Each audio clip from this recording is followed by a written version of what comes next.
All right, we'll call the meeting to order at 6:03 p.m.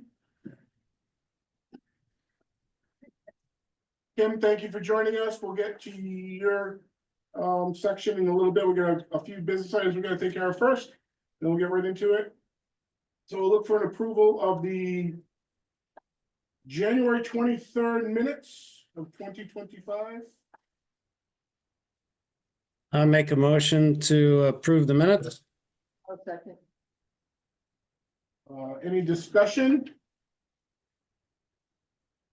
Hearing none. All those in favor, signal saying aye. Aye. Aye, Liz. Aye. Abstentions? Nays, rather? Abstentions? All right, we'll move on to recognition of guests. Like I said, we have Kim Bradley from DEP here tonight with us. So I'll answer some of our questions, give us a little rundown where she's at, all that good stuff. If you guys don't mind, we'll skip over old business because Chris Piccolo needs to leave at 7. I don't know if anyone else needs to leave at 7, so if it's okay with everyone else, we'll skip right down to new business, which is the public use plan discussion with Kim. Welcome. Thank you. I've handed out packets. Chris, I think you got one online. Everyone has a packet of the GEI study, parts of the GEI study rather, in front of them with all the trails, the interim trails, the proposed trails, get all that other stuff trails out of there. So that's what everyone has in front of them. Well, I'm not sure we're going to quite need that right now, but I wanted everyone to have it in front of them anyway. But Kim, I know it's been a while since we have talked. Yes. Several months now, and now the forest management plan is finished. I'm not sure if it's fully signed by the upper bodies at DEP, but we can finally move on to the public use plan. And I want to know, we want to know if you've gotten anywhere with it, if you've started it, done anything with it, give us a rundown what you're doing. So, great question. So, as the forest management plan was wrapped up, I did set up a meeting with Alex Amendola, Will Holhoser, and Martin Torres Quintero is our representative from our parks division within this unit. So he was included in that meeting as well. So we met internally to discuss approaches and strategies overall. So everyone knows I was directed to kind of wait until this forest management plan was completed. As we know, that does lend itself to stewardship funds that will be associated with this area and will support the development of the public use plan.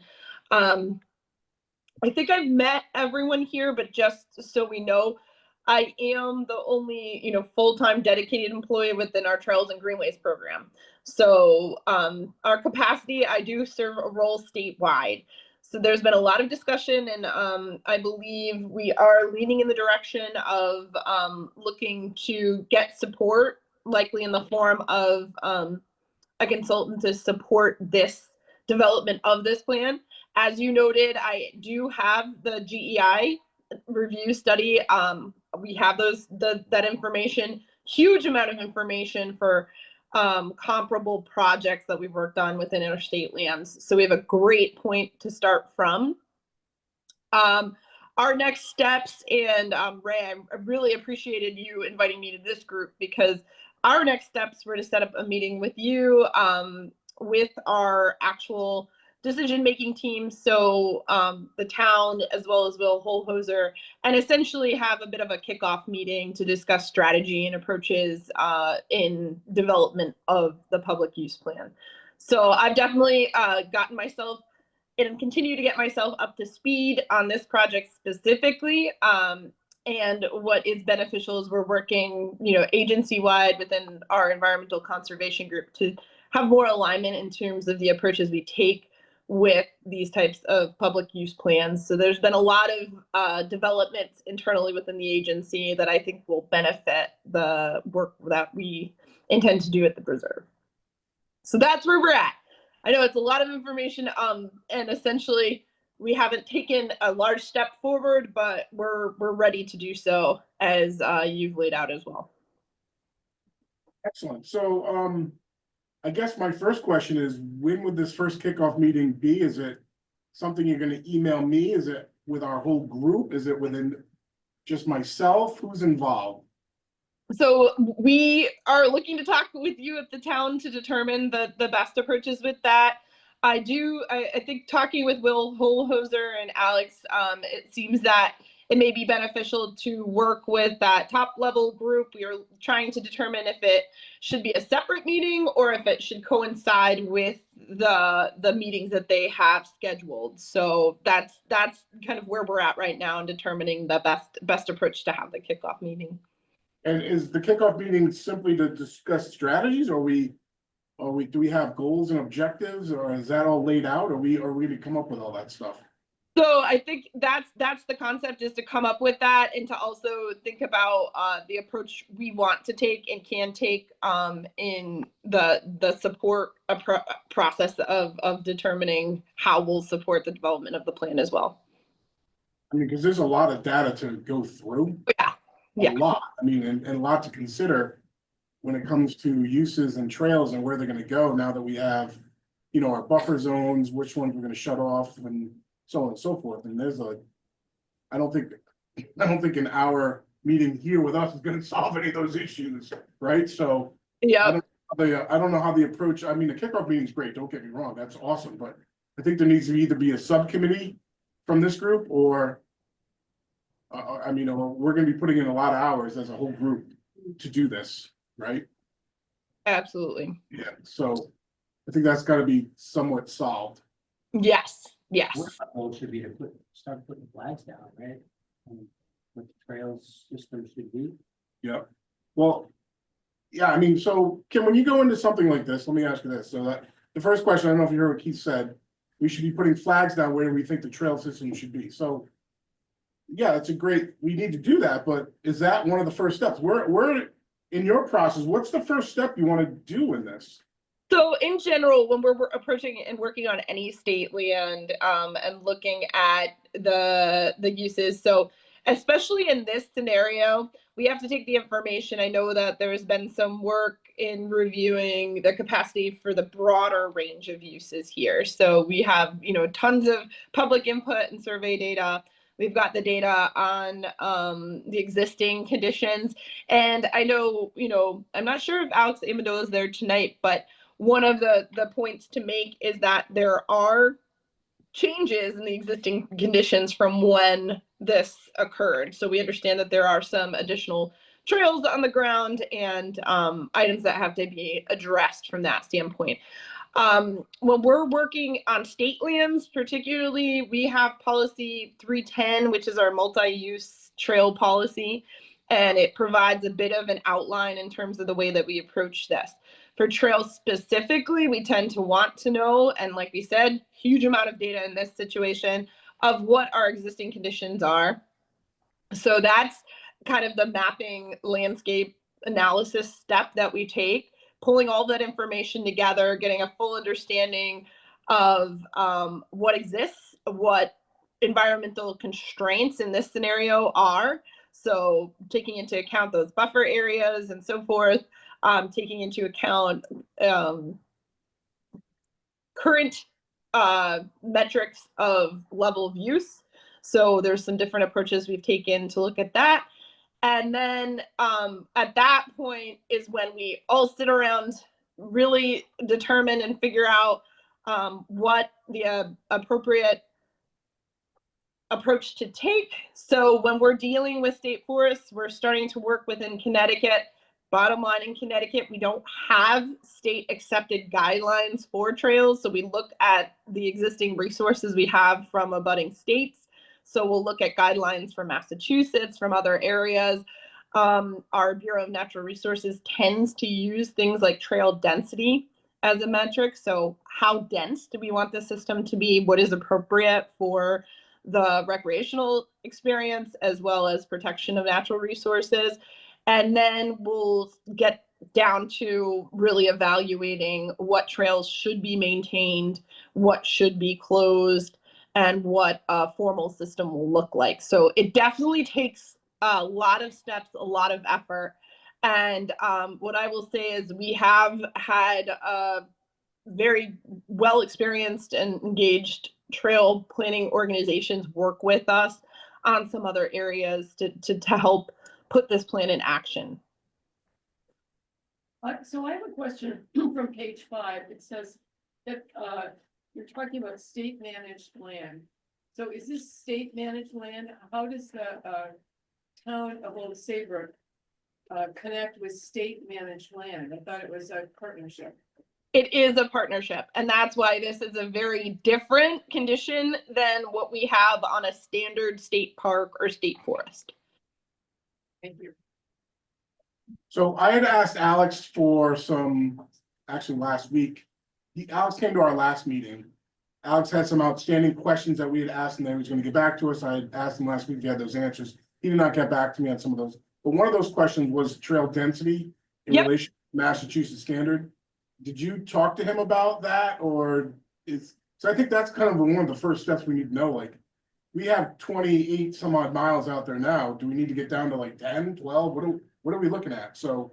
For 1,000 acres, so yes, so we have been working towards a goal of that density guideline within Massachusetts. So it depends on the acreage and it depends on the resources on the ground.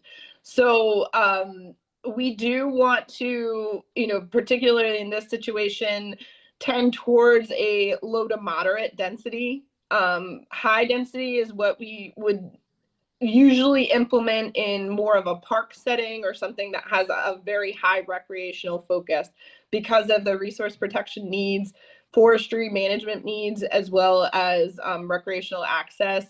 It will be more towards that low to moderate density.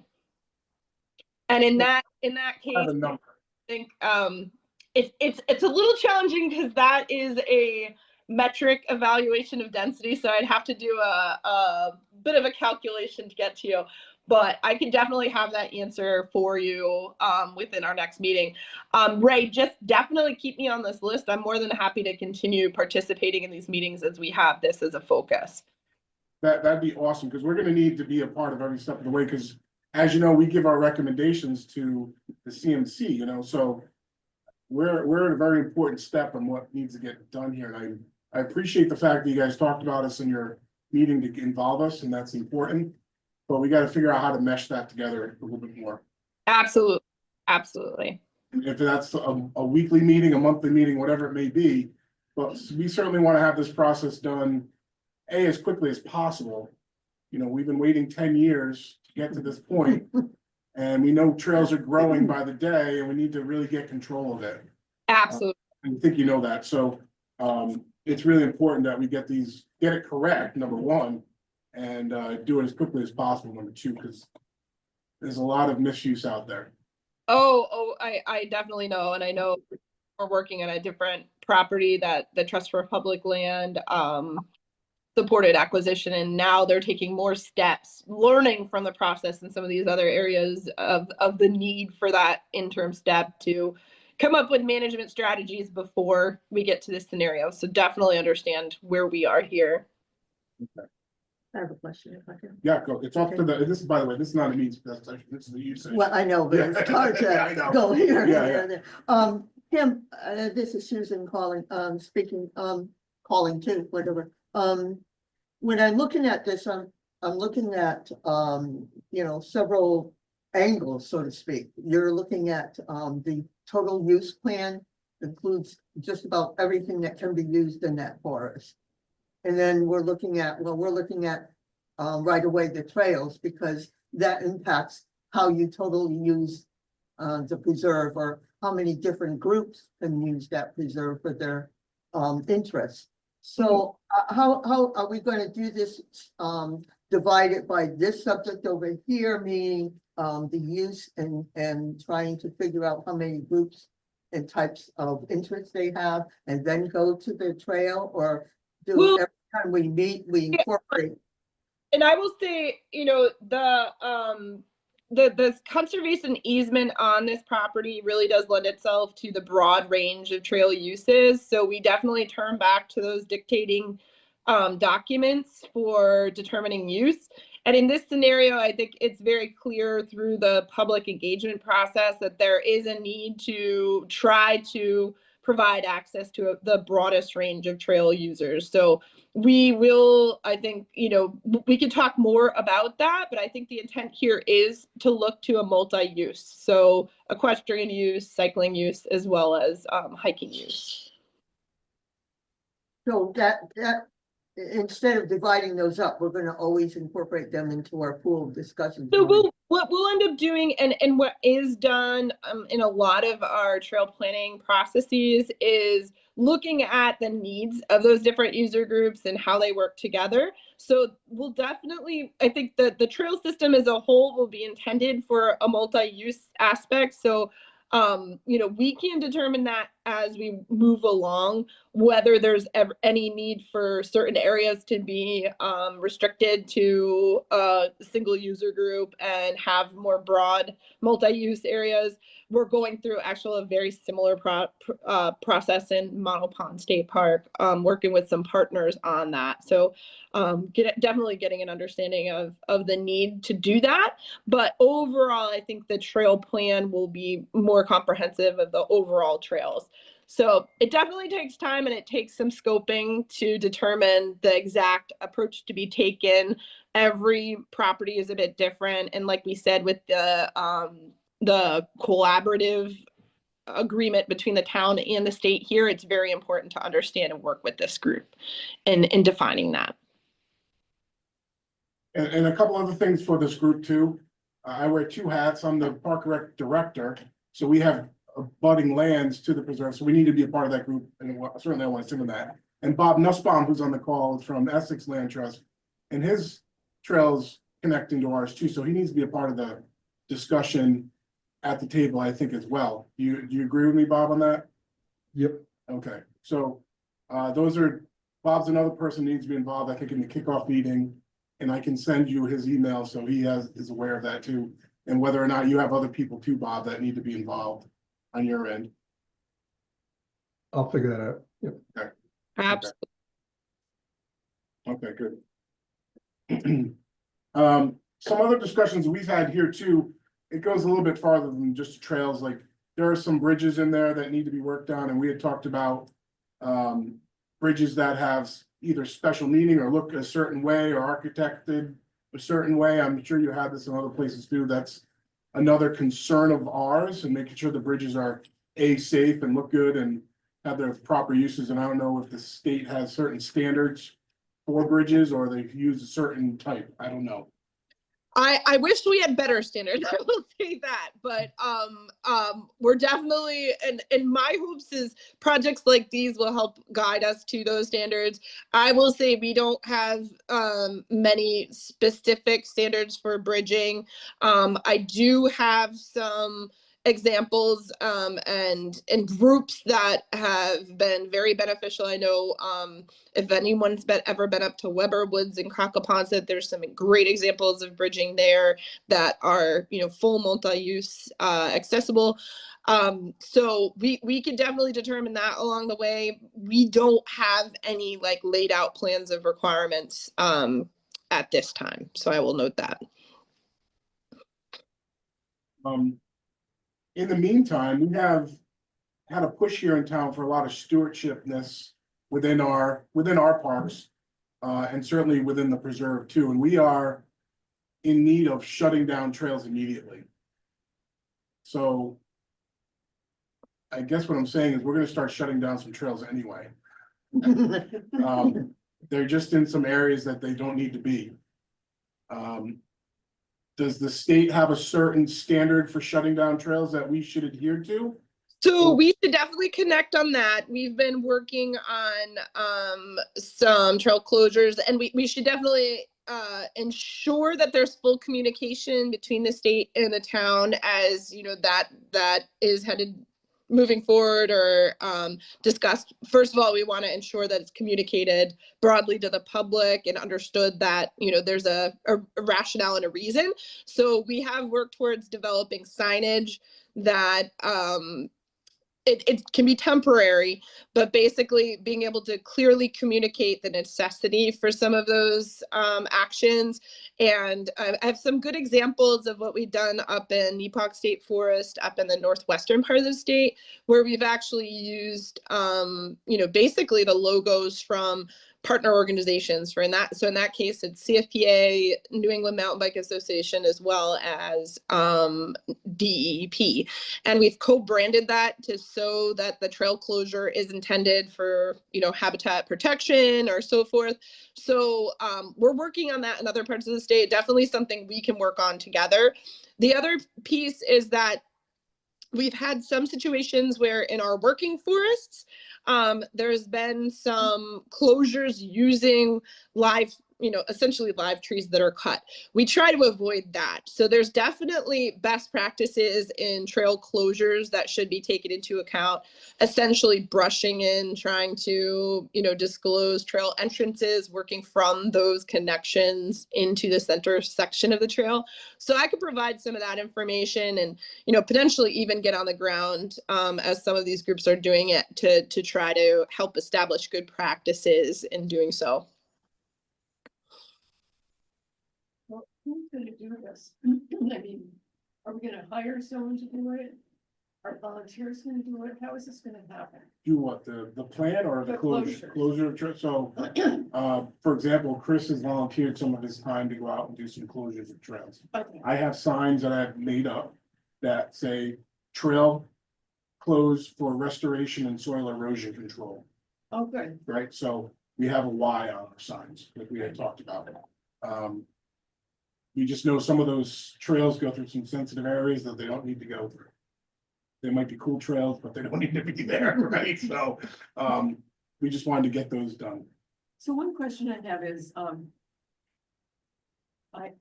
had the impression from reading this that there were gonna be 14 trails ultimately, but the number might be wrong, but I'm just wondering if, as the trails are closed down, if the new ones don't need to open at the same time, or are we gonna be short of places to Well, go on? I think that's a good question, Liz, and I mean, right now we have over 29 miles of trails. Yeah, I can't imagine shutting down a 0.5 loop's gonna hurt everyone, right? yeah. It might hurt their feelings that they're not using that trail that they created, but I don't think that's gonna really bother too many people. Well, and what I would say, this is where I think we should get into the planning process. Be careful about identifying too many trails to close before a more robust plan and approach is set forth, because there can be situations where there's backlash to trail closures that are not well communicated and not well planned. So having a broad understanding of patterns of use and understanding if current users of that property, if that section is something that's seeing a lot of traffic, that's going to require a lot more attention and a lot more what we would call an active closure, as opposed to something that will passively go away. So it is a challenge if you're closing trail without providing an alternate experience for people that are using that property. And if it's a high level use closure, it's hard to get that to take place. Believe me, we have a lot of experience of this on state lands. So I can see that being an issue. yeah. For sure. Yeah, I would just say we need to work on this real quickly. Since just in the last year, multiple new trails have been blazed, mostly by the mountain biking community. That mountain biking community is also some of our best stewards. But we'd like to focus on an area in the western core protected area where there are multiple trails that are within the area selected by Dr. Clemens and the study that Alex Amendola did, where spotted turtle migration is from vernal pools to Pequot Swamp. So we'd like to begin that now So we need your instruction, Kim. So, on- so I want to be mindful. The other piece of this is we want to be careful about the activities we're doing if there may be areas where these species are hibernating Yeah. or, you know, that's Fully That's understand. to be We fully know where those are and the vernal pools. The trails need to be closed. And so everybody's in agreement with that. So what I want to hear from you is sort of a recommendation on how we can best quickly do that to close those trails in the western core protected area, especially in this one spot. I don't have the map in front of me. Maybe you do, be great too. After, Ray. So we're ready to do it now. And so help us learn how we can do it in the next few weeks. so basically it comes into raking in, but the thing about that is it has to be communicated very clearly and very well to be successful. We understand that. So we're ready to communicate it and do that well. Tim, do you have anything that's already pre-written as an educational tool, a letter, definition of why we are proceeding with this process of closing some of these trails? Because we do have social media, we do have newspaper here that we can start spreading that out before the advance of people, because spring is sprung here. Daffodils are up, snow crocuses are up, but so we expect so will our forest users. So I think that would be helpful too, because we start broadcasting out that, you know, we're actively going to go out and start protecting some of the sensitive areas. That would be helpful, but if there's something written from DEP or that we could So use. I don't know, and I don't know, is Alex been brought up to speed in these activities and what's planned? I am not up to speed on this. Yeah, So. yes, he has. And so I'll show you on the map right now where we're talking about. Go ahead.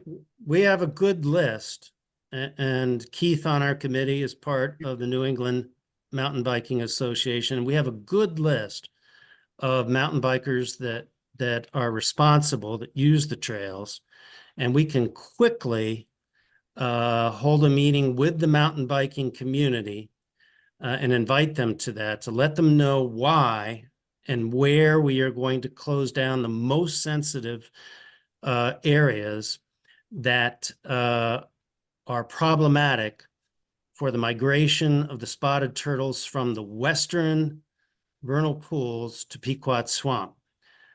There's a bunch of trails. There's a, it's like a spider's nest of trails. And we want to do that as quickly as possible. We were hoping to have sat down with you much earlier. It's sort of sad that you were not able to, you were asked to stop until the forest management plan was developed, because much of this could have been done earlier. We have the big job. You sort of set forth a goal back in June with the public that you wanted to complete this process of the public use plan and trail system in a year. It's been 8 months, so we got 4 months. But that was a year from the completion of the forest management plan. That's not what you said. So we've got 4 months left. But We need time to do this. We need to do it the right way. And what I will say is that not particularly for trail planning, if you do not do it the right way and have the appropriate process take place, it will not be successful. And this will be a continued issue that we are constantly having to work with. Understood. A lot of properties across the state that have a lot of these issues, and we're coming to a consensus and to ability to protect the resources while at the same point. And I do just want to note the conservation easement makes it very clear, as well as the work with the Trust for Public Land. public access is a key component of this property, as well as natural resource protection. And so it has to be done in a very collaborative and supportive way. Exactly. That we fully understand that. So And one person within the state. So this is very much why we'll likely have to bring Right. a partner in to support this effort. true. So Can I would suggest- suggest, where do we want to be at the end of this meeting? I would suggest not necessarily that at the beginning of a meeting, you agree on where you want to be at the end of the meeting. And so I would suggest that we focus on what we want to achieve by the end of 2025. What is reasonable to be achieved?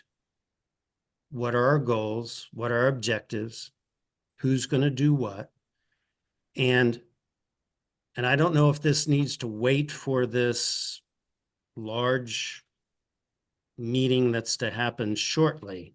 So this is, I will say, the first step on my end in talking to Will Holhoser is for us to go to the CMC and understand the strategy that we're taking in doing these things. So in order to get money allocated, get a scope, in order to get a partner in place to do this plan is going to take time. We are at the stage, so we have to take the steps appropriate to get the right planning group, right partner in hand.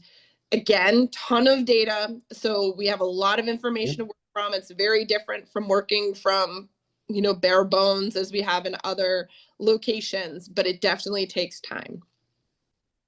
Yes, I know. We haven't heard from you in almost 8 months. So we do want to get this started because we're getting pressure, of course, from our constituents in town and elsewhere. So we want to begin as fast as we can, and we want to achieve the goals that have been set forth in the forest management plan and try to, as quickly as possible, stop the proliferation of trails in the preserve. So anything we can do in the next month, is there anything we can do in the next month to get the process started where we can brush in trails, put up the signs that we have, communicate with the users? Can we do that in the next 2 months? Yes, I don't see why not. I don't see why that's restricted. Okay, so that's a reasonable goal in the next 2 months to try to stop the proliferation of trails, especially in the sensitive areas within the core protected areas. Is that a reasonable goal to you? Yes, and what would be key with that is signage, communication, and engagement. So Okay, we're ready to do that. separately, but to bring NEMBA, to bring Keith and the group together to support some of those efforts at hand as well, Let's- acknowledge what's occurring. Let's do that in 2 weeks. Well, Okay, one question I have is that, have we decided that we want to have all these trails be multi-use? Or are there some trails that we really want to have for, mountain bikes, as separate trails? Is that a decision we've made so far? I'm not aware that we've decided. I would think the only needs to be separated is really the equestrian. Widest trail environment and the most damaging, environment. This particular area in the western core protected area, it is set for reduction of trails to protect the species of concern. And unfortunately, things are warming up fast. March is the time when the spotted turtles come out and they begin migrating. And this is an area where we are to close trails as fast as we can in order to protect the western core protected area.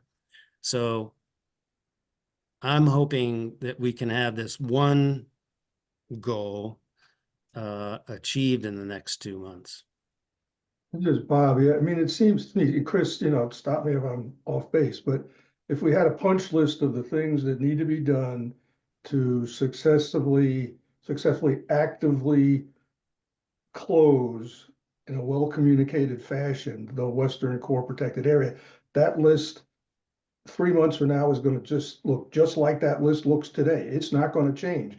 We know the area, we know the things that need to be done. So it doesn't seem to be any reason not to move quickly. Yeah. Ray, can you send Kimberly the sign that we have right now as do that. well?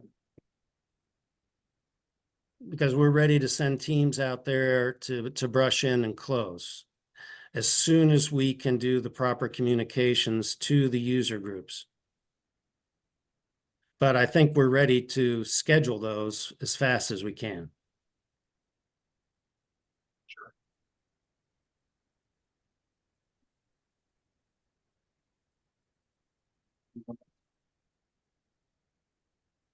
No, I think that was key on our checklist from our last meeting, is we realized climate change and temperature rises are coming earlier and earlier.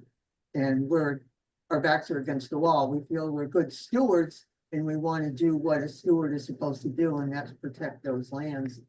And I know you're a little bit holding off, not holding off, but resident, maybe just a little hesitant here, because you don't want something done permanently that we're going to have to change later on. Yeah, the more is, again, impact. We have to understand that activities on these areas will also impact, closures. We just don't want you disturbing any of the protected species. Yeah, no, we wouldn't be. We wouldn't be in this. Some of our forestry activities, we are very cautious and careful of those scenarios as well. But I feel a public education, letting people know that we are going to be doing this, that this is our job, this is our responsibility. The other piece of this is understanding, the appropriate communication with the groups, but closure of trail without appropriate communication can cause a condition where you'll end up seeing more trail. You'll see situations where if the communication is not out there, it becomes somewhat of a battle between some of the different user groups. And we've seen it both with all sorts of different groups, in our motorized in particular, we've seen backlash conditions when, it's not communicated. There's not the capacity to be on the ground and continue to enforce the closures, and therefore, you'll see more damage. So it's just a matter of being calculated in terms of the approaches we take, and make sure that it's a cohesive, community-based decision that people are bought into, and that there's multiple lines of support. Absolutely. Absolutely believe in that. And I think, our committee is willing to work on that rapidly, since the trail system is continuing to add new miles of trails every year. So Kim, I'll just add, let's talk about some other goals maybe that we can talk about. I know you've mentioned many times that you're a one-person team, and that on this particular project, which is very complex with lots of data, that you would not be able to write the public use assessment plan. Plus, you would not be able to be the person who actually designs the new trail system around the natural resources that needs to be protected, and that we would most likely need to hire a consultant or possibly two consultants, one to write, one to design, or maybe one that can do both. Yep. And in your meeting that you had with Alex, Will Hochholzer, and others, where are you at with the thought about hiring that consultant? And by the way, the forest management plan doesn't need to be complete to start planning. And there are other sources of funds through TPL that can be used for, and in tandem with the state funds. TPL still has $150,000 in their funds that can be used for planning purposes. So if you can let this committee know where you're thinking about the use of consultants. So I would intend, and as I've said, we have other projects that we're doing very similar work on. So we have consultants that we are working with through partnerships, and we've been working directly with Trust for Public Land as well.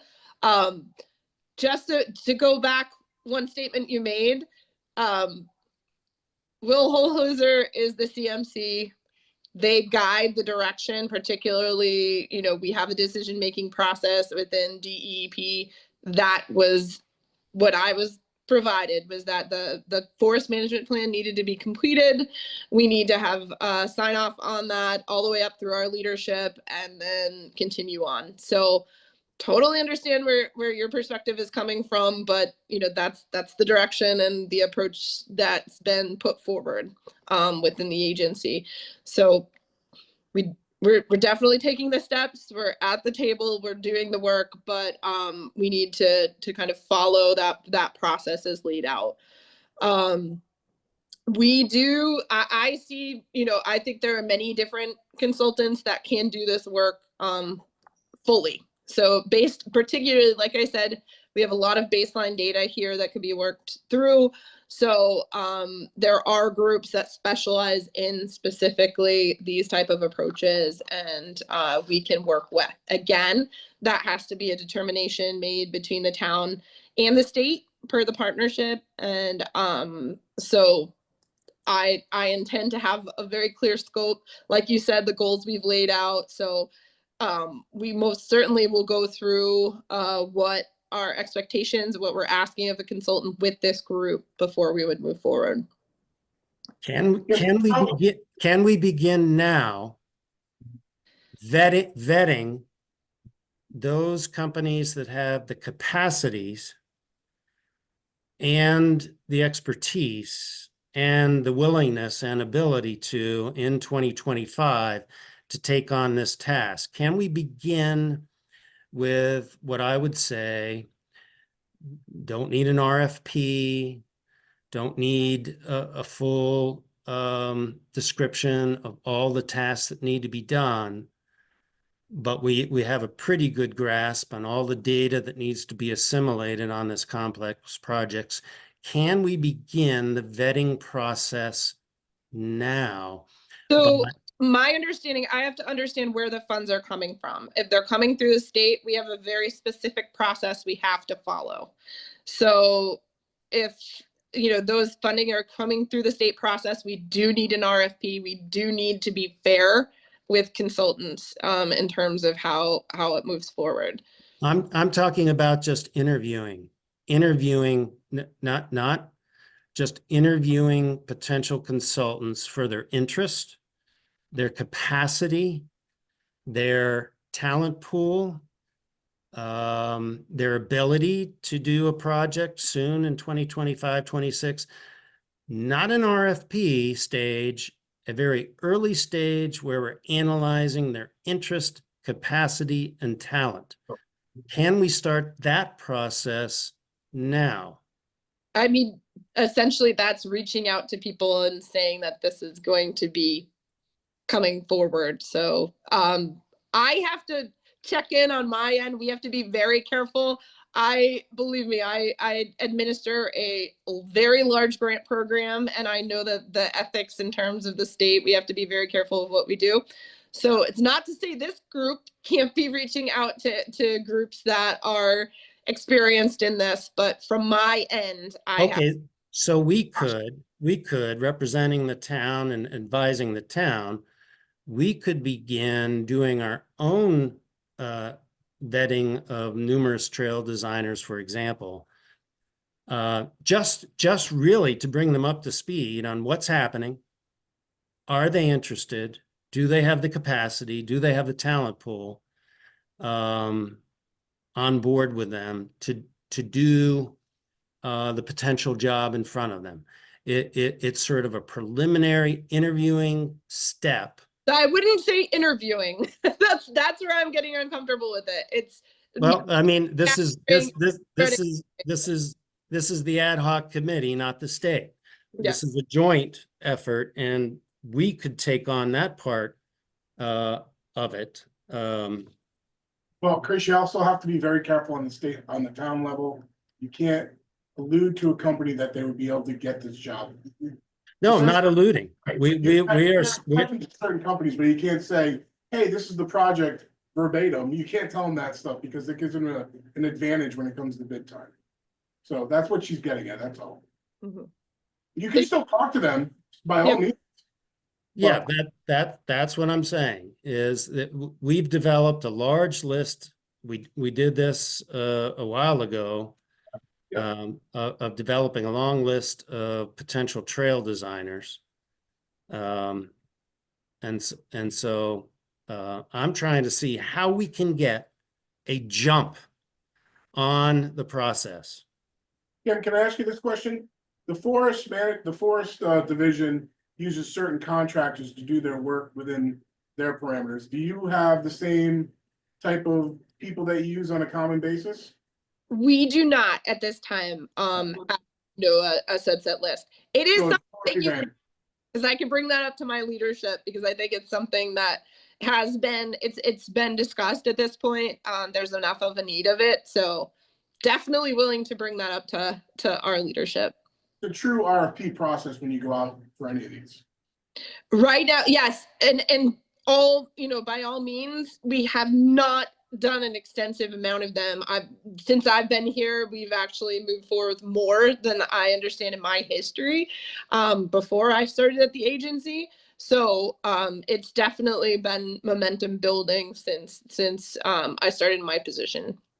And I understand where Chris is coming from, because this is certainly new to us too. We don't want to pick the wrong company, right? So we need to, you need to do a little bit And of. I will say the list that we do have, lists that come through DOT, are not groups that are necessarily skilled in this type of work. It's very different from, multi-use path or anything like that. It's a very different grouping of individuals. So Does the list that you have, at the table as we're developing this plan, because I've walked into other scenarios where it's may not have been the right group chosen. So does the list that you have, is that public knowledge that can be shared with us?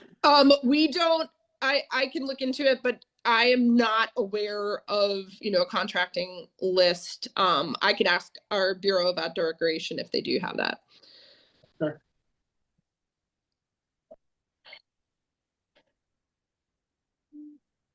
So can we, do we have any time frame on when we hope to have a trail plan that we could bring to the public? I can't answer that at this point. There's several steps that have to take place before we have that time frame. Essentially, we need a contractor in place to then give us their scope and lay out the scope of work and the time frame. So last June, 8 months ago, we told 110 people in the crowded room at the public meeting. Most of them, at least those that I talked to, have a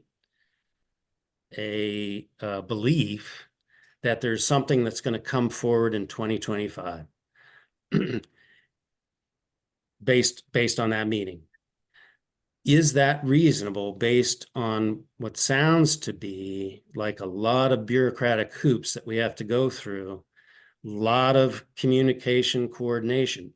Is 2025 a reasonable goal, or is this 2026?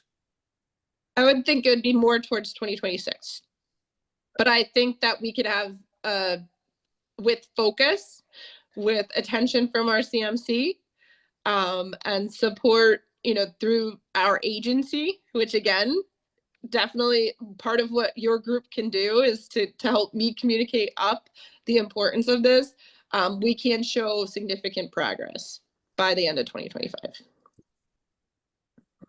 So kind of what I've been hearing so far is really the next step for you is to go to the next CMC meeting, which is in March. I believe it's March 19th, I want to say, off the top of my head. Yep. But I think it is. So at that meeting, I mean, is that a Will thing kicking this off? Is that you? We need Will, bought into it, but I think I'm more than happy to be on the agenda for it. Well, I mean, I can tell Carl that because he does make up I'm sure he'll talk to Will about it too, but. Yep. So at that particular meeting, you want to discuss getting together a group to start this process, or that's how we're gonna kick it off that way? That's what we need to have the discussion between the CMC, between Carl and between Will and Alex at the table as well. And hash out the approach we're gonna take. And there could be a formation of a ad hoc public use committee. Yep. And it could, I Whatever. it maybe being this group, but yeah, I don't know. We nominate Keith for everything, so it's fine. Maybe for the sake of 2025 and saving the vertebrates that we're so focused on, can we start yellow taping some of the sensitive areas? Well, that's what I was gonna say. I don't know if I would yellow tape it, because the challenge is with some of these sensitive species, we don't want to draw attention so that, because there are people who may be drawn to that. So I would almost use signage as like sensitive habitat and closures associated with that, rather than like taping down, like making it too obvious within the areas that are the hot spots for some of that. Dunes on the islands, please stay off the dunes. Yep. Because take your beach away. That's exactly what I'm thinking. You have to put it in like, what is it, anthropogenic view, like human-minded, like not, oh, look, squirrel, let's go catch it. You have to look at it, oh, I don't want to lose that, so therefore I shouldn't go there. So you have to frame it so people don't want to look at the shiny thing. They want to think, oh, I'll lose this if I try to find the shiny. So that's how you gotta frame it. Please stay off the dunes. And you'll lose your beach. Yeah. Because clearly, if they're making trails in muddy areas or going around a muddy pond that they know deep down they shouldn't do because it just extends the perimeter of what's already a hazardous trail. You gotta just frame it in that way. Like you'll lose it if you keep doing it. And you'll still have people do that, but it significantly, I mean, I spent my summer in a place where there are signs all the way down every like 25, 30 feet. And then you get a couple kids that don't see those and you just gently go tell them and they understand. Once in a blue moon, you get some parent that comes and yells at you and says, don't tell my kid what to do. And those are the people that will see the yellow tape and go, F you, I'm gonna do it anyway. Like, but for the most part, just give it in a term of something that our brains can understand, which is you'll lose the trail if you go something politely generated like that. That would be my input. And do that now because it's muddy and people know better not to go because they don't want to get their precious shoes muddy. So now is the time to do it before it dries out and then they're all over the place and you can't get rid of it. That's why I think we're asking, can we do that now? Mm-hmm. The average user doesn't know the difference between a puddle and a vernal pool. Right. Right. So back on your availability, Kim, and I know this is gonna go to the CMC and all that good stuff. Is this a #1 priority in your life, at your job right now, or do you have other #1 priorities? Oh, Lord. I had a whole list I was going over with the head of state parks this morning, but this is definitely up there. That was part of the reason I was kicking it off and putting it there. Again, you have to understand I'm statewide, so I'm pulled in many different directions. But luckily, my grant round has not kicked off. Once that goes into effect, if the bond commission meets and releases those funds, that unleashes a whole different process.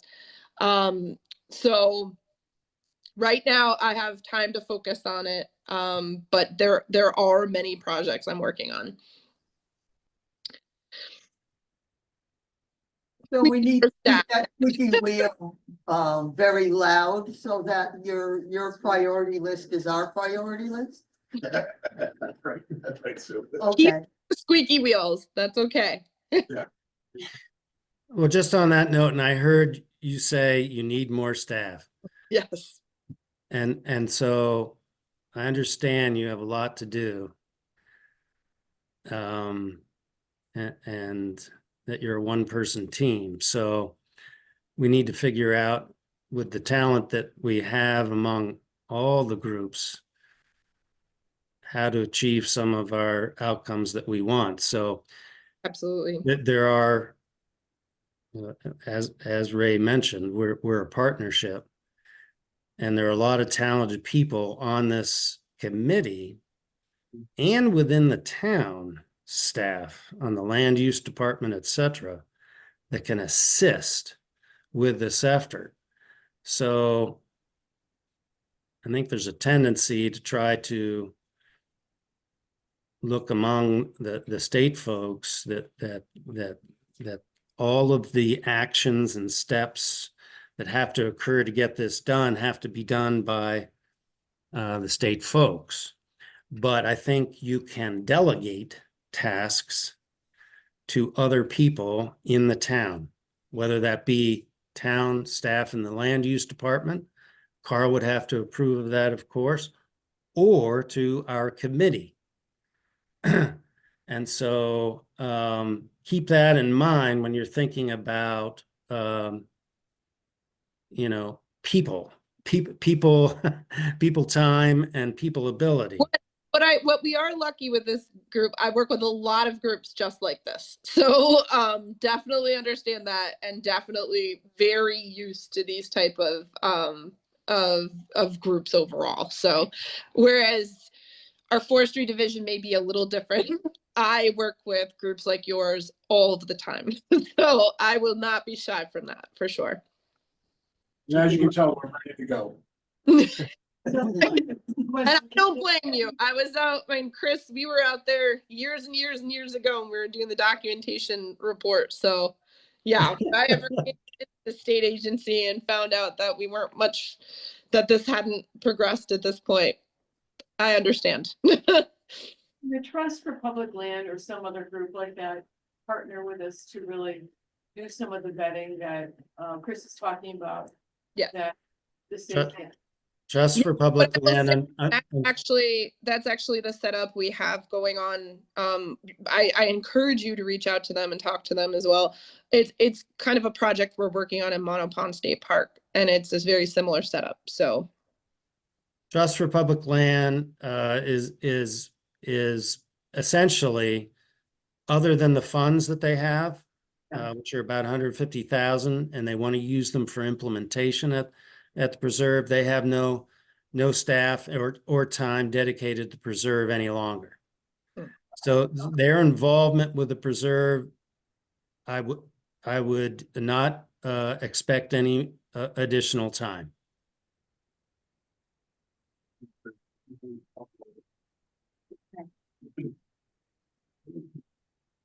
Yeah. We just have their 150K then. It started out at 400. And we've used their funds all along to get to this point. Any other questions for Kim? Anything else you want to add, Kim? no, I think I appreciate all the engagement, and that's, yeah, like I said, be squeaky wheels with me. We will definitely get this moving. Please ensure that I'm on the CMC meeting and I get the invitation. Ray, I appreciate it. If you send me, make sure I'm on the list for this as well. A lot of the information is not forwarded on. So just keep reaching out directly to me as well. We'll keep Alex in the loop as well, but definitely feel free, reach out.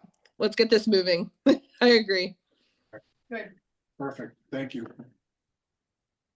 All right, thanks, Kim. We're gonna move on to some of the other business we have on our agenda, but we'll be in touch. Great, thank you. Thank you. Thanks, Ken. All right, I'm gonna go back to old business real quick, just an update on interim trails. So last month when we spoke, I had said, we had an equine group looking at the main, we'll quote, frog bridge on the red trail to fix it. We had went to the town engineer to give us a rendition of that drawing, and I gave it back to that group, and they have now told me they do not want to do the work on that bridge. They told me that on Monday. So, Why is that? What happened? they just felt the work that was involved after the engineer got involved and said it was too much for them to do. So, I did talk to our public works director today about it. And we would go back to our original quick fix, and then we'll find some funding to go do the real fix. So, I'm not sure what he's gonna get out there, but that's the plan at this point in time. I was disappointed they didn't wanna do it too. But, oh well. The other bridge from the parking lot, kind of got put on hold because of all the ice and cold weather. They couldn't really do much out there. All the wood is down there, then it got icy and snowed, and it's warming up now, so that's a directive in the next couple weeks to get that done. Already a tick. Already a One tick? day more. Really? Isn't that crazy? Wow, Mhm. wow. Mosquito, I saw my first mosquito yesterday. That's all I have on the interim trails, if anyone else wants to add anything. I can help now. You can help now, you're fully healed. I might be very end of routine. Okay, he's feeling better. And you walked in like. And my legs are back, but my arms. Yeah. For those of you, we have the 3 maps here. The 2 maps were here last time. This other map that I have, it's a beefier one, just put on different stock. It just has an overlay of the critical habitats compared to our trail system. So that's what this one is, if you want to look at it later. This is, it's in a more standard. It's better job of showing. With the actual areas that are sensitive. Really, really concise on it. Yeah, it really gives an idea of. There's a lot of trails that go over some really good stuff that need to be moved. That's all. It's not as bad as the other ones I saw, which was basically circles over the whole map. Sure, yeah, yeah. Yeah, for sure. Chris, anything to add on the interim trails? I know you were just out there. No, we had a successful hike with about 11 people. That was a good group and some good leads on some potential stewards. So that's good. One question is, you mentioned the engineer on the Frog Bridge. Yep. Where are we at on that? So I said, I'd given that plan from the engineer to the equine group. They got back to me on this past Monday, said they do not want to do the work now. No, I'm talking about, maybe I'm misunderstanding. I thought, was it Jacobson was going to do an engineered? They did. So if you recall, that equine group gave me a plan of their bridge. Yeah, Talked about it last month. And I said I would go to the engineer to see if it's a capable bridge of what it needs to be capable of. yes, Engineer came back with recommendations of how to make it better, wider, Yes. stronger, to hold any type of vehicle that needs to go over it. yes, Those recommendations back to that group that were originally wanted to do the work on their plan. And they Yes. have denied to do that extended work on that particular bridge. They don't want to do the work anymore. understood, but the engineer now is engineering a permanent structure there? No, I haven't asked them to do anything because I literally just found out on this Monday that they didn't want to take their bridge and make it beefier. So we're back to square one. We could use the bridge design that they gave us with the engineer recommendations. We can use that. That's not an issue. We just have to find someone to build it. Do we know approximately how much that will cost? I don't. I haven't looked at that. I think that's an important thing because. And was it Jacobson Associates? Yes, yep. Okay, So they had that design. It was a good design, they thought. It just wasn't, when I sat down with him, he went out there. Yep. He just didn't think it'd hold some of the equipment that we thought it needed to hold. So it made gotcha. it a little wider. He added some bigger materials to it. And so we could use that whole design. if we wanted to. Is it for a logging truck? Is that what you're saying? Yeah, basically we have a deuce and a half that would go in for any forest fires or anything like that, or rescues. So it had to hold something like that. Yeah, that makes sense. Did it change the look of it, the appearance of it? Not too much, it made it wider. Only that. Yeah, it essentially made it wider because it wouldn't fit on the normal trail, so it added some, I think there were 6x6s underneath of it. I'd have to go back and look at the. Yeah, So can we, get some estimates on the cost of it? yeah, we absolutely can. Yeah. Yeah, let's do that. I was expecting the group to go, yeah, sure, we'll go do that, and they were gonna do everything, so I didn't do any of that stuff. Yeah. A plug for free labor and pointed to your walk, Chris, was the mountain bikers went in and fixed my bridge that's at the bottom of the dam at the bottom of what? That's your bridge? Well, it's, anyway, they repaired it just in time for his walk. And Okay. now it's pretty decent bridge. So Chris, I sent that invitation to all the EDC people. Did anyone from economic development go on your hike? I was out of town or I would have gone, but No, nobody from economic development came out. okay, well, we'll get them eventually. Can you do that again? I had a track meet. I thought that was great, Yeah. hiking and beer, I mean, honestly. Yeah, I know. Yeah, I was the think beer that's end? great. Economic development, yeah. There's How many- more events planned out. Yeah. March 22nd, I'm trying to hold some stuff in the town, I'm trying to hold a spring, we're gonna call it a refresh, I guess. In our town park to do some plays and things like that, but there's also. A preserve event in June, I believe, through us, through Kathy's gonna lead. Oh, it. solstice. I think it might be that, I have to look hard. yeah. So, I'm gonna see that. all right, did you actually use the trails, by the way, Saturday, or did you go off to trailing? We did a combination in the western part of the Pequot Swamp trails there. We were off trail and we actually did some bushwhacking. The best part. With your machete? The trails were very icy. Yeah, So we had to actually not stay on the trails a little bit. gotcha. Most people had crampons. I didn't since mine broke.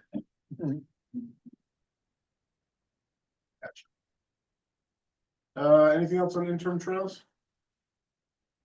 I have nothing new to discuss on weed control management. I'm sure they're gonna start popping up pretty soon here. It's unfortunate. Oh, Chris, I can help you, by the way, with your trail project if we need you. We were gonna block off some of the trails. I'm available next couple of weeks. Okay.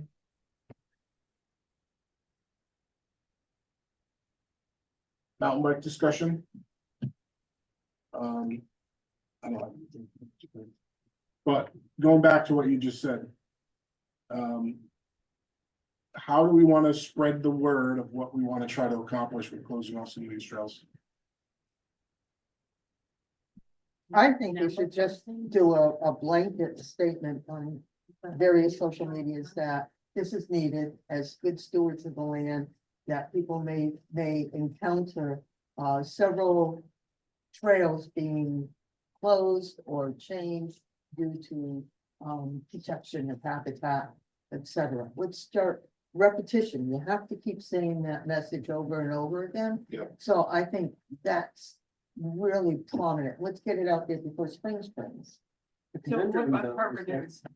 Yeah, and any of I know park and rec sites and conservation site and biking site. But I think if we get it out there and we tell them that, you know, it's, Is that so? and I like Sheridan's idea too, with, let them see that, we're trying to protect a possible loss. Your usage. Yeah, We also have an email list that goes directly to anyone who's been on the preserve in the past. and they'll send that out too, you know. Do you have a certain Kathy will number put it out. email list? No, I don't. None does. But the conundrum I see is that There's two things. One is that, nobody wants to run over trails, Yeah, right? But we can't mark those areas. So the only thing we can do is we can get the message out on all of the kiosks, to not ride during the wet season. Avoid riding in any wet areas. And you can put signs up on the kiosks and the number of bikers will respect it. Kids on the motorcycles. Yeah, it shouldn't be there anyway, that's a whole. no, but it's a nice reminder because it brings the different groups together and saying, you know, here I am. But I also think the public needs to realize that, what they perceive to be a trail, whether we recognize it as a trail or not, may be harmful to the environment. And so if they keep seeing that message, then it's not going to be so foreign to them when they come up and they say, oh, sorry, we closed this for soil restoration or what Yeah. the sign says. Yeah, it has to have an attachment to it, it's like the ego thing, so Yeah. it's not the environment, it's gotta be your environment, like the wording, your environment. Huh? Yeah. It's true. Yeah, so maybe you and I can work together, we'll get something to raise. To public service. Yeah. But I mean, I just feel very, the more people I talk with out there, they're just blind to the whole thing. And I just want to say, no, this is going to be happening because this is our responsibility. We have to protect. Is there gonna be any positive message about, or planning to the other trails or something like that? So, aren't you giving this up, but we expect other trails to be I mean, we're not going to close all 29 trails all at once, right? I mean, but close maybe 10 in one particular area. Overall, I don't think it's going to be such a negative impact on people going, oh, geez. I think what you're saying is positive, but I don't know if we can guarantee it. Yeah, So, We can say the trail plan is in the works. yeah, something like that. Yeah. When we had the big auditorium meeting. Mhm. when was that? Was that before last summer or? August. I mean, I said something about that. I stood up and I said, just something like, just because you can doesn't mean you should, in reference to, we've all been using these trails, but everyone needs to know that there's a chance that some of the trails that you might have been using may no longer be available when we come up with this plan. And just because you can doesn't mean you shouldn't. And my recollection of body movement, you know, people don't like, you hear a clearing of the throat or a shifting of the body. And I was standing and I was near the back. And for the most part, I saw, but most people nodded. I would say the majority percentage of the people there nodded in agreement, and only a couple people were like, you can tell just by how they move. So Right. I think that, you know, ultimately people want to do the right thing, but if they don't know the right thing, they might be thinking that. Right. Well, I think Bob had a really good point about trail closures is making up a little punch list. Yeah. Whether it's 10 things, 20 things, 5 things, whatever, let's get them done, and then when we reach those, we could close trail. Yeah. Let's come up with a list. Communication, signage. GPS points. And flags. They work great. Shotguns.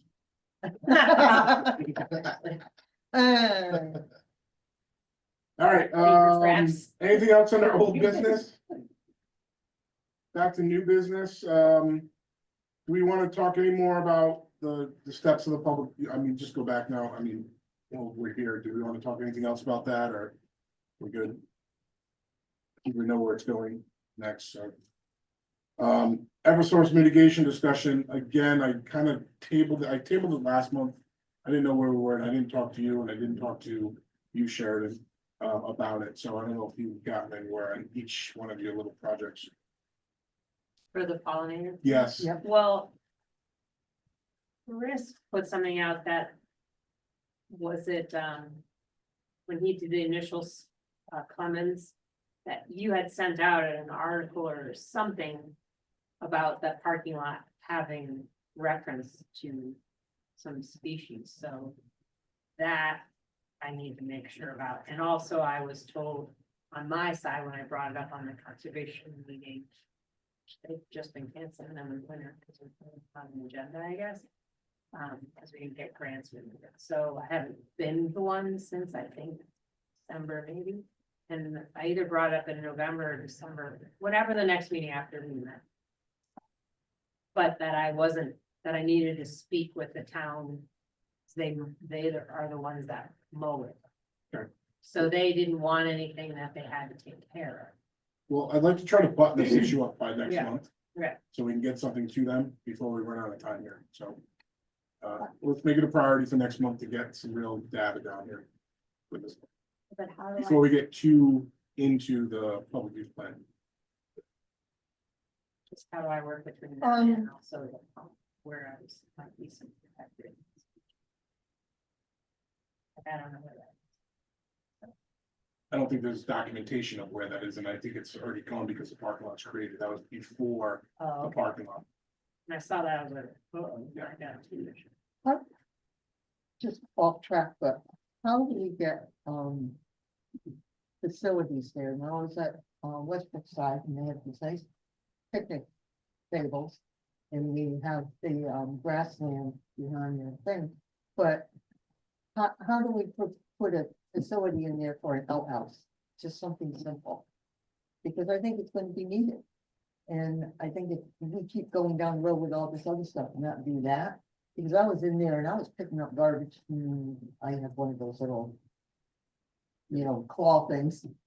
Not picking up that kind, but it was obvious that people were using the pine trees for, shelter from, Let's bring it up at the CMC meeting, and we can't make a decision on that. Let's bring it up with that. Maybe Will has some resources, and I think it's gonna be part of the public use plan too. It's gonna be out. I mean, if we have to do something, I think that would be one thing that we could do right Yeah, away. we can't decide that as a group, because that costs money. We don't have money as a group, so the CMC would have to pay for anything like that.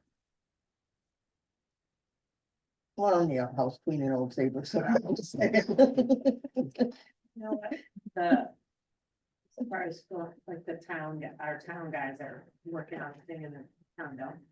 They're all there every day and I love to do it, so I'll just stop it. I Yeah, don't think we'll have another conservation. I think, I might give you the number for John, Ogden, because he did a couple of the pollinator, things on some of our parks. And he can probably tell you what the kind of maintenance it was that provided, and that might help. See, Yeah. Saybrook? Yeah, yes. Because his pollinator things, he doesn't do that much work with them, because once he sets them up, they kind of self. Right, so when Heidi said that, I was like, well, pollinator, that's what the point of them are, is they're supposed to. Yeah, But according to Heidi, they said someone else did that, oh, in the town, like behind where, Muffin Corner used to be, Yeah, whatever, yeah. it's called. They did that in town. And they balked about it because they ended up having to take care of it, and they didn't have that in the budget, and it's blah, blah, blah. there was a lot of Stupid weeds money. that kept growing Yeah. in there, but if you plant it right, it doesn't. But I guess that that's would town grow. center, and that Yeah. might be more considered unsightly, whereas a pollinator. I'll give you Yeah. John, I think he'd be a good person All right, to great. talk about that. All right, last, any other new business? Chris, anything else from you? I didn't know if you wanted to talk about the CEQ business that's happening or That was postponed. that was on the last thing I was gonna bring up. So in your packet, there's a letter from the state on the Council of Environment Quality that Chris had sent out to me, that I sent in your packet, and I'll have it. So Chris, if you can enlighten us a little bit more, I think you know more than I do, so. Go ahead. Sure. I mean, you don't have to if you don't want to. I literally handed No, out- no, I'm just trying to think of how I can make it succinct. So the letter is somewhat difficult, I think, to understand, but so two things have been happening, as you might recall. I've sent you out letters that save the sound, sent to the state and the CEQ. And you might recall the original letter that Save the Sound did, where they wanted to see that the eastern core protected area was joined with the western core protected area so that there would be more contiguous forest and greater connectivity in the preserve.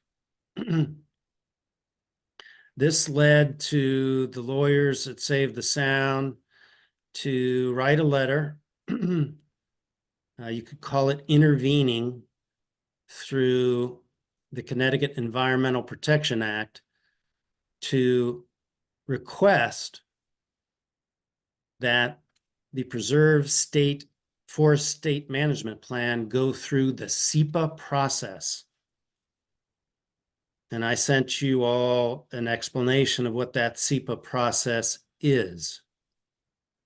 Essentially, in a nutshell, the SEPA process would require, and it requires for most state activities, interestingly, not forest management plans, it requires a very in-depth review and public participation process of any state activities that could have an impact environmentally. And so right now, forest state management plans are not subject to the more in-depth SEPA process.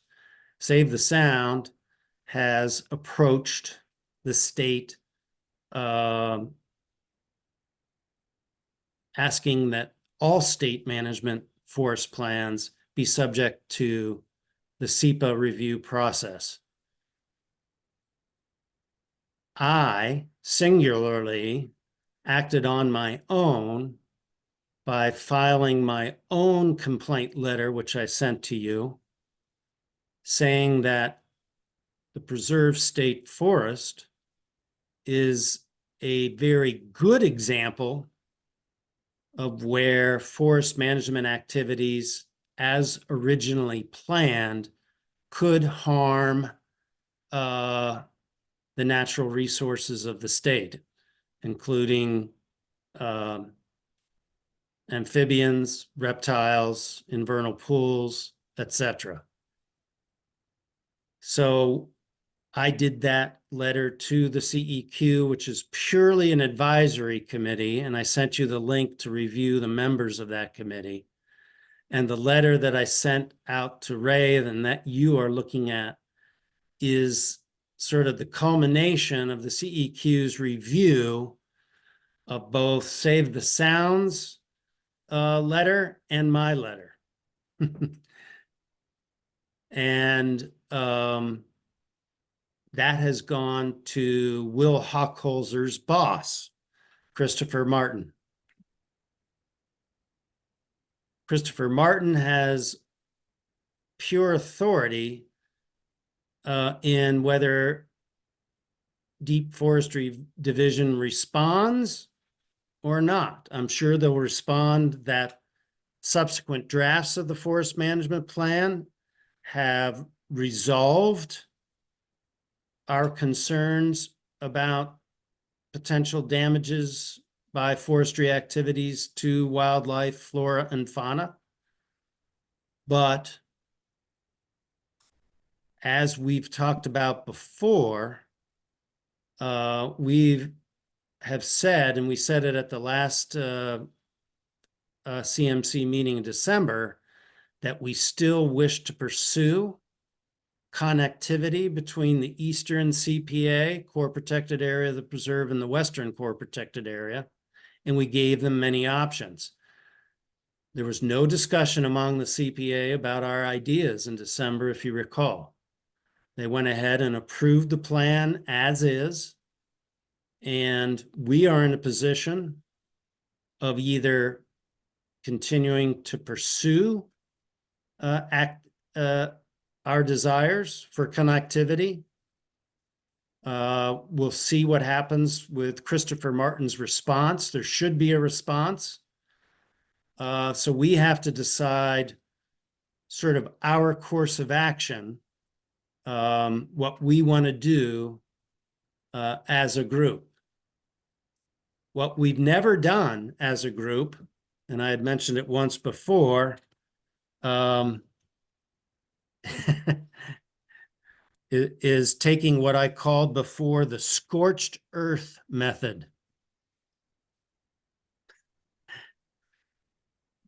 One action we can still take if we wish, and that is for those of you who were involved with protecting the preserve in the early days or recall those days, we had elected officials who stood up to concentrate funds from the state and federally to purchase the preserve. We have as yet to reach out to our elected officials. We could, if we want to as a group and wish to back that effort, is to reach out to our elected officials all the way up to Blumenthal, who actually was the key elected official who made the preservation of the preserve happen. Of course, the state doesn't like to hear the involvement of state elected officials, but we could use that method.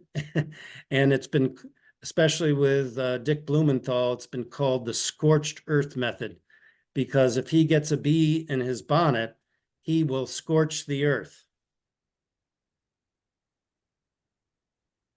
to get it done, to get it done.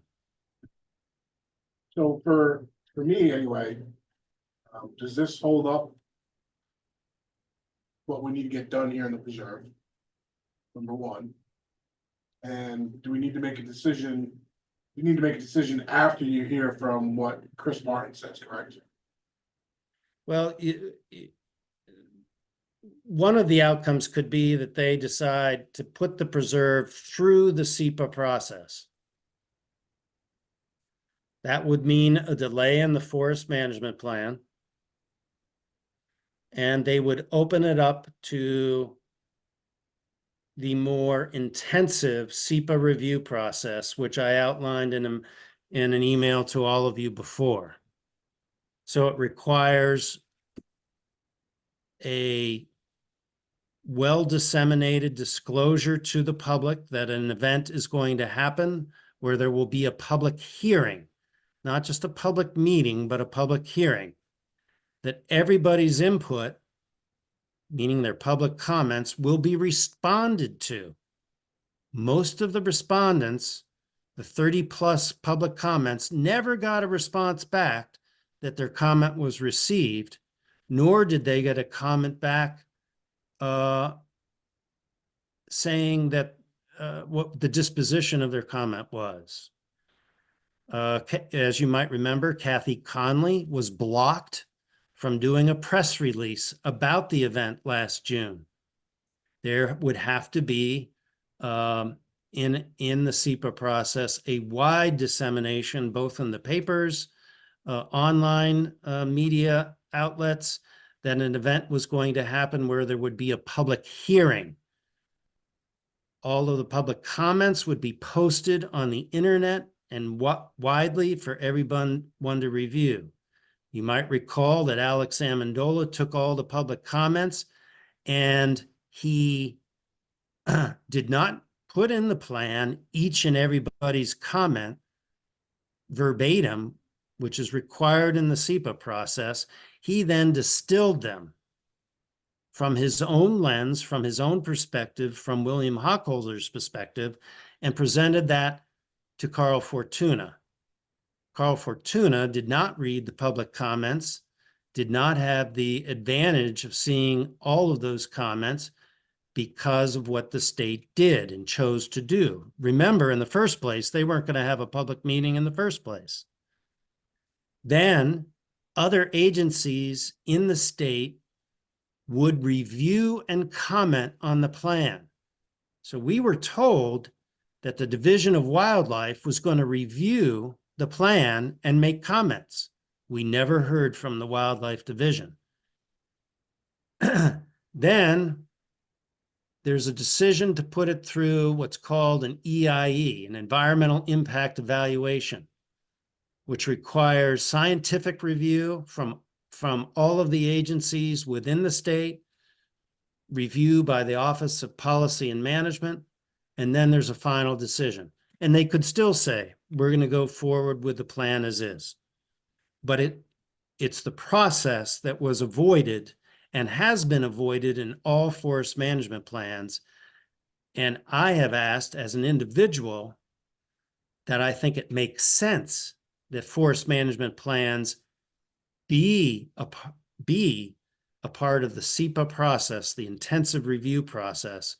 And that is what also Save the Sound is arguing. But we collectively have only said what we have said at the CMC meeting. Does that make sense?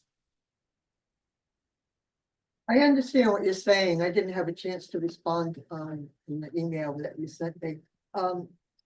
When I first looked at this, I was hesitant because I don't want to slow up the process that we have. If this is considered to be part of the SEPA process, if it goes that way. Yep. Then what we heard tonight with Kim, that she was held up because it had to have the forest management plan in process. Well, To stop that, I don't want to stop our trail thing, our use thing from going. So that's my hesitation. I don't know how to respond to that. That's absolutely legitimate. And that I've talked about this before, saying, what are the downsides? And that is a downside. It would definitely slow this process up. It would be potentially a leveraging tool, however, to get what it seemed to me as an important thing from this group was to have the Eastern CPA joined with the Western CPA and to have better connectivity in a true core protected forest. So you're weighing both things. Yes, that is true. It would be delayed. The forest management plan would be delayed. The public use plan would be delayed. But it's possible that with scientific review and the science behind core protected areas, how to create them in a meaningful way. As you might remember, this Will Hochholzer and Alex said, no, we shouldn't go any farther. We've done what we've done. We've worked with you, ad hoc committee. We've come to a compromise. We think this is a compromise. We think this is good enough. So yes, your points are valid, Susan.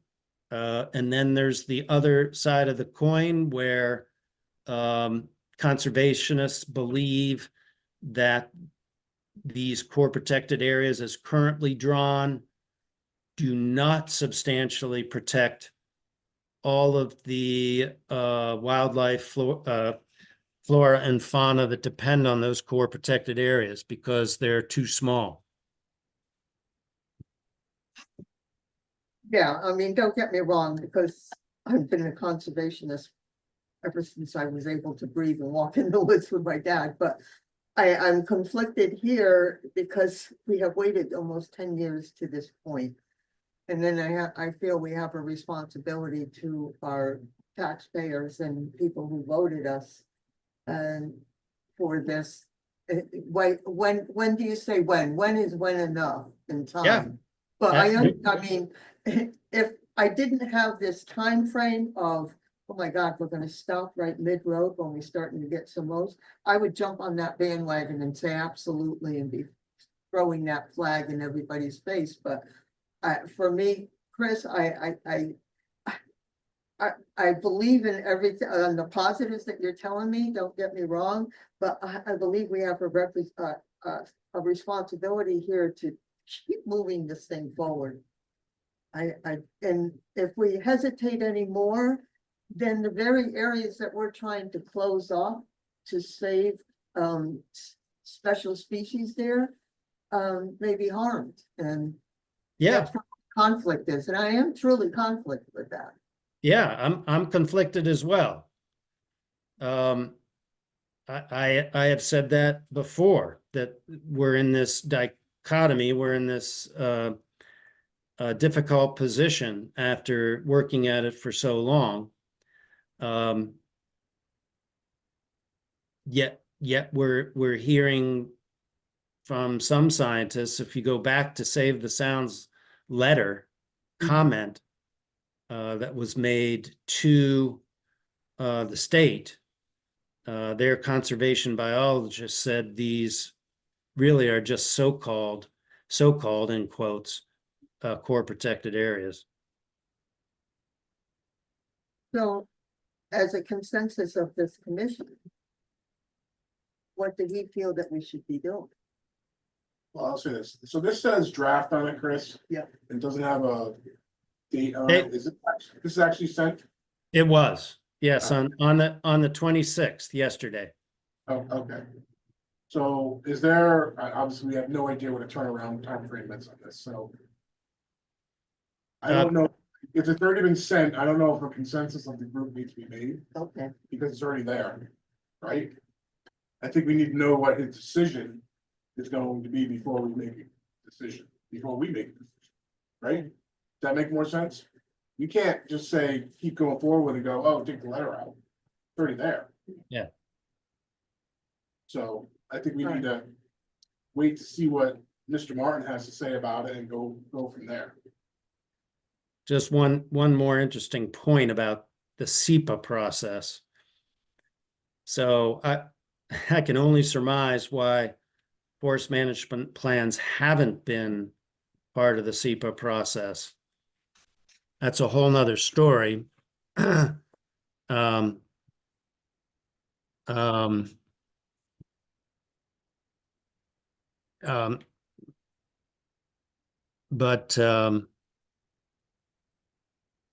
anyway, I lost my train of thought. So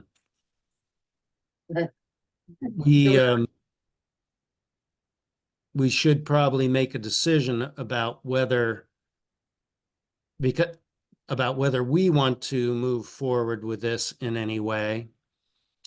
We have decided as a group, based on our presentation at the December meeting, that we wish to pursue the connection of those CPA areas in a minimum in the north and the south. As you recall, we were going to continue working towards that end during the Stand 10 process. Yep.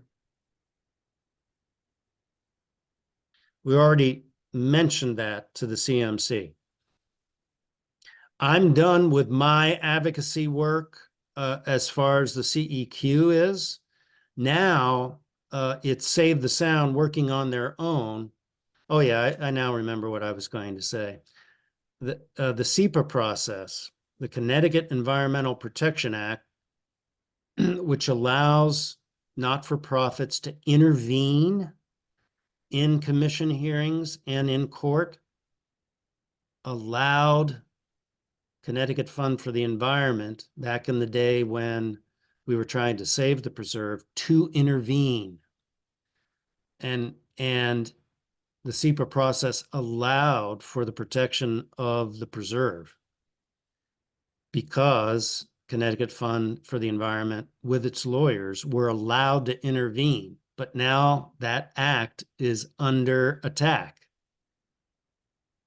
And so it's also through the SEPA process that Save the Sound is asking that there should be a more in-depth public review and participation process. So they're asking that all forest management plans, using the preserved state forest as a really good example, they're going to continue to move on with that effort regardless of what we do.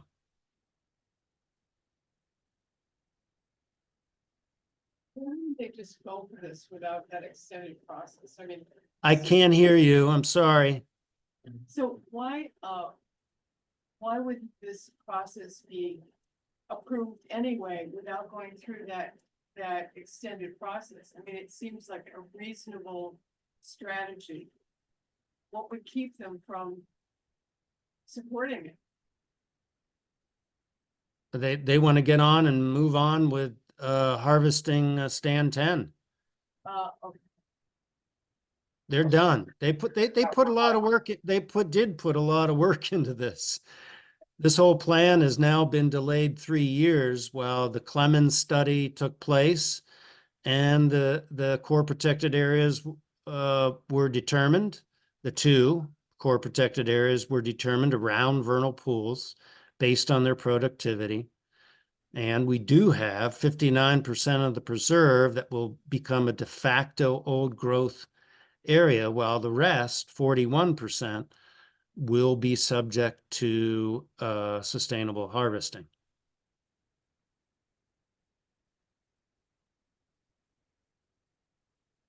So at this point in time, I mean, I think it's left to what Mr. Martin has to say about this letter. that was Yeah. sent. I do. I just wanted to bring you up to speed on what's happening and try to explain the background of it. Well, thank you. Definitely appreciate it. We're, keep us in mind, when you do get the response, if you see one. Well, it'll be right up. CEQ is very super transparent. It'll be on their website. It's Okay. available. Same with this letter. It's up. It's already on their website.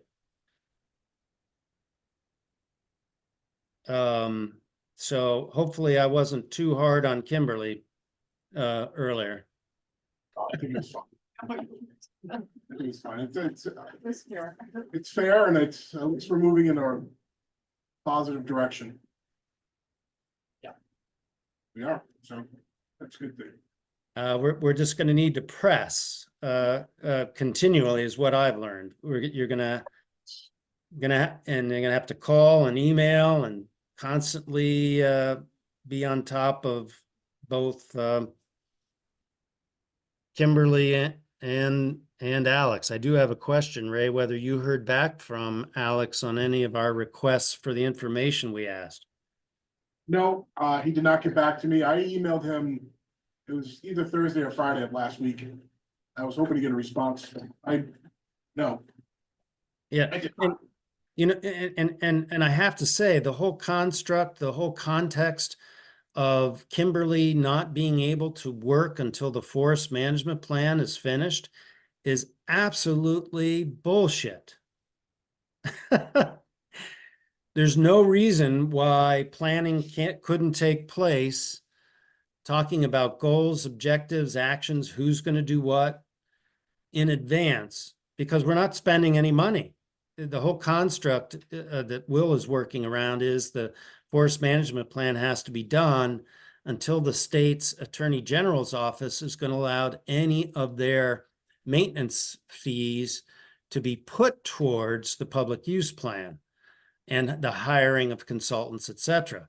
But so much work could have been done in the last 8 months, just putting a plan together and talking about who's going to do what our goals are, what our objectives are, you know, who are the trail designers, the trail consultants. All of that could have been done in the last 8 months, but here we are, 8 months later. Trucks in the parking Yeah. lot ready to go. And it's Well, like- I agree with that, Chris, and hopefully we moved on from that. We can get this process really rolling. Yeah, I Really? hope so. But I wasn't assured of that through Kimberly's discussion. It sounded like to me sort of just bureaucratic hyperbole. Well, there's certainly gonna be bureaucratic stuff, even on the town level, there's gonna be bureaucratic Oh, I stuff. understand that, but it's, But I'm hoping that the CMC meeting, that we can create some sort of ad hoc, whether it's a special committee, whatever, for this. So well, we, bi-weekly, monthly, whatever it may take. Yeah. To keep the ball rolling. so you might recall our conversation with Carl, Ray, that we said, this is a year when all of us have to step up, Yep. including our committee, the CMC, and the state. Yep. Meaning that Carl and Will are going to have to work in between meetings, which they've never done. So I would be willing to write a letter now. We only have 3 weeks till the next CMC meeting to say, okay, have you worked on any of the items we raised from the December meeting? That's perfect. If you'd like to do that, I'd be willing to. I'd be interested to see if Carl even knew that the state had a meeting regarding the public youth plan. Right, I don't know. I didn't know anything about it until she said it today. Yeah. So, I don't know. And she mentioned it like, oh, well, this is just our normal in-house meeting. Right. And But it could have I'm been, going, it could have been. that may be, but we should have been informed or something, because we're the people that, So sure, if you'd like to do that, go ahead. And then, I would suggest too, prior to the CMC meeting, having a meeting by yourself, Ray, with Carl on what's been happening Yeah, he needs to know. For sure. and where we're at, where our concerns are, let's get going. But it sounds like too, I don't know if I said this, with the Save the Sounds intervention, that the state has, for whatever reason, has put a hold on the approval of the plan for now. So that may not allow Kimberly to work on it. I'm not sure. But we'll hear back, I think. The CEQ, the head of the CEQ said they expect to at least hear that Mr. Martin received their letter.